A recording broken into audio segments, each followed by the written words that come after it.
guys, welcome back to Live, Love, Life, and Travel, and welcome to Free Talk Friday, where I talk about whatever I want.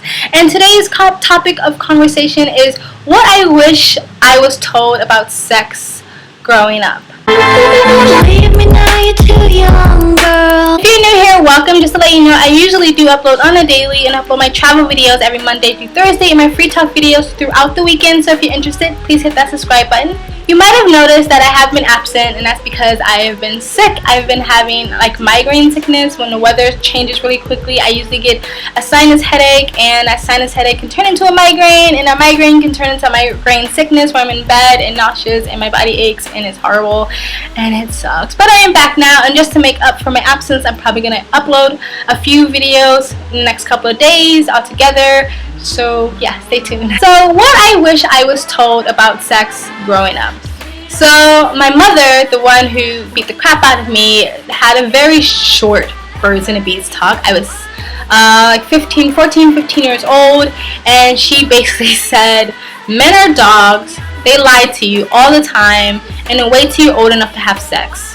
That literally was the extent of her birds and the bees talk. What do you expect? It's my mom. Yeah. And so at that age, I just took it as, okay, men are dogs, men are liars, and I wait till I'm old enough to handle it. So I thought that's just when you're an adult. So I wait till I'm 18 to have sex, and that's when I lost my virginity at 18, because at 14, 15, that's where I planned to lose it, because my mom told me to wait till I was old enough to handle it, and I thought that meant wait till I was an adult. I think now, looking back, she meant wait till I was an more emotionally stable and emotional stable place where I can handle it, but who knows? It's my mother I'm talking about. And then when I ran away and I started living with my godmom, the woman I do consider my mother now, she was really religious, and she just told me sex is a sin. If you fornicate, you're going to hell.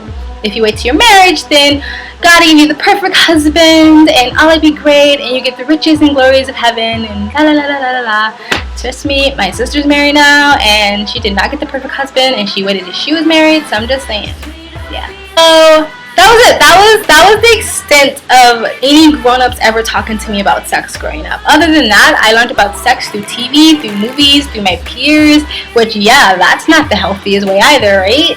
Like, how can teenagers teach teenagers about sex? The thing that I wish that I was told when it came to sex is nothing really the mechanicals of sex or protect yourself or anything like that. It was just, I wish someone taught me self-worth and self-love. I think that is one of the most important things you can instill, especially in your daughters, is self-worth and self-love. Because if you know your worth and you love yourself to the core, you're just not going to let any old guy walk all over you. You're not going to let guys just do whatever they want to you and just make you feel like shit about it.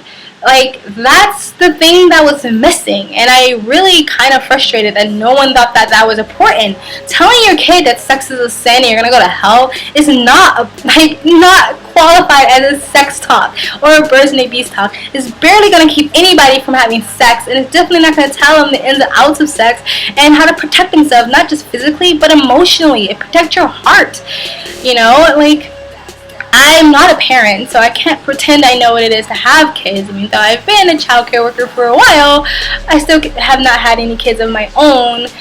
But my belief is the most important thing you can instill in your kids is self-worth, confidence, independence, and self-love. Put your children into activities so they can prove their own worth to themselves. Because just telling your child that they are worthy and that they are loved is not enough, especially teenagers. We don't believe anything our parents say anyway. So let them prove their worth to themselves. Put them in sports or arts or something intellectual or something camping. Send them out in a camping trip where they have to hike themselves with other teenagers, something to build their own character, to build their self-confidence, to build their self-worth, so they know themselves that I am worthy.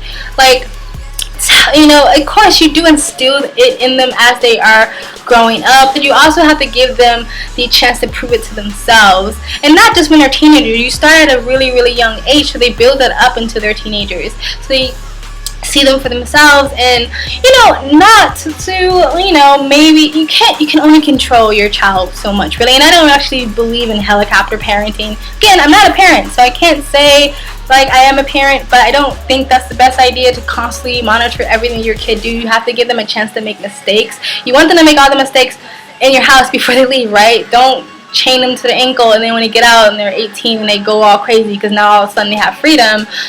But, you know, like, try to bring the conversation in when it comes to, you know, always talk about sex. I think sex needs to be talked about on a gradual basis, even when they're younger. And this is maybe for a different video. Like, I was molested as a kid because no one told me what molestation was. No one told me about private parts or anything as a child. I had no, like, that wasn't even in my vocabulary. And so I think these things need to be talked about at a young age, of course, appropriately, and it needs to be a gradual thing, because I think it is important for parents to have an open discussion about sex and sexuality with their kids. You want your children to be able to come to you about these things, even though, yes, when they're teenagers, there will be some things withheld, but you still want them to feel like you're not going to, like, banish them or make them feel ashamed of themselves if they come to you about their sex life or their sexuality. Not that I would think parents want to know the ins and outs of their kids' sex life, but I think this needs to be an open communication and an open discussion. I can't go to my mom about sex. I can't talk to her about sex at all, because all she's going to do is tell me it's a sin, and that's it.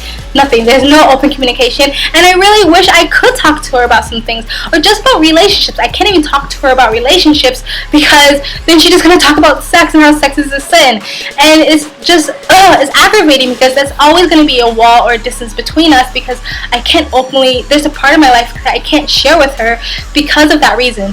Wow, I am talking fast. I talk really fast when I'm passionate about something. But anyway, like, what was I saying? I lost my train of thought. But yeah, not just a discussion about sex, but a discussion about beauty standards and what boys expect and what you should expect and stuff like that. And I think it should be a discussion from a man and a woman. And if you are a single mother, find an uncle or a friend or something, because I do think both perspectives need to be talked about. As a woman, you don't know what men are thinking, and as a man, you don't know what women are thinking, so you can't pretend to know that. And so I think it's smart to get both sides.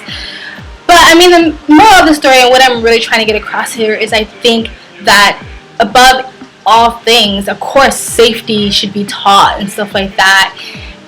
I think that if you instill self-love and self-worth and confidence and independence in a child, starting from a young age and up, I think that automatically plays into it. I think when someone knows their worth and know, you know, who they are, they automatically just don't allow men or women to take advantage of them sexually. They love themselves enough to protect themselves from pregnancy and from disease. Not that I'm saying that doesn't mean that still shouldn't be taught. Birth control and protection, condoms, pill, shot, whatever, all need to be discussed, definitely.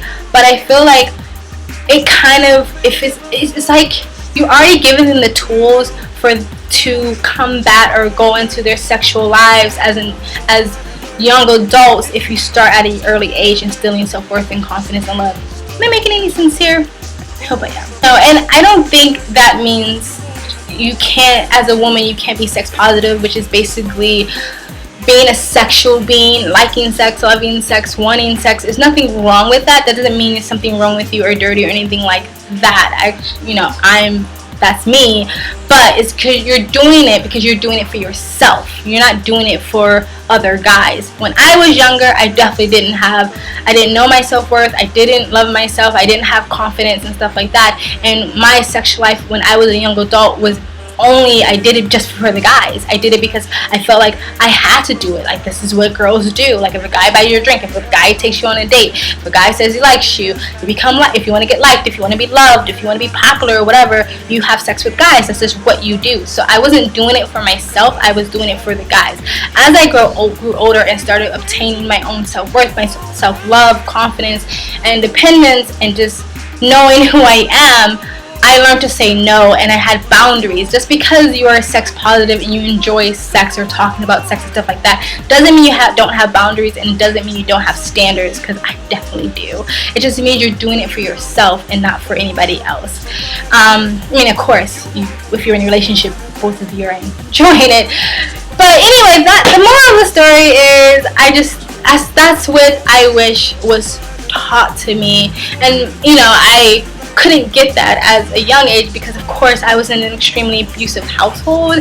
And unfortunately, my mother is still the opposite. And my biological mother called me every name in the book, including ugly, and no guy would ever love you or want you and stuff like that. So I had that to deal with. But then when I ran away, my godmom didn't love me, and she showed affection and stuff like that. Don't get me wrong, but I wish she would have not focused so much on the whole sin part of the thing of sex, and really focused on the opposite end of just knowing your worth and self-love and confidence, and also just telling me the ins and outs of sex, just like protection and shit like that. That's a great idea.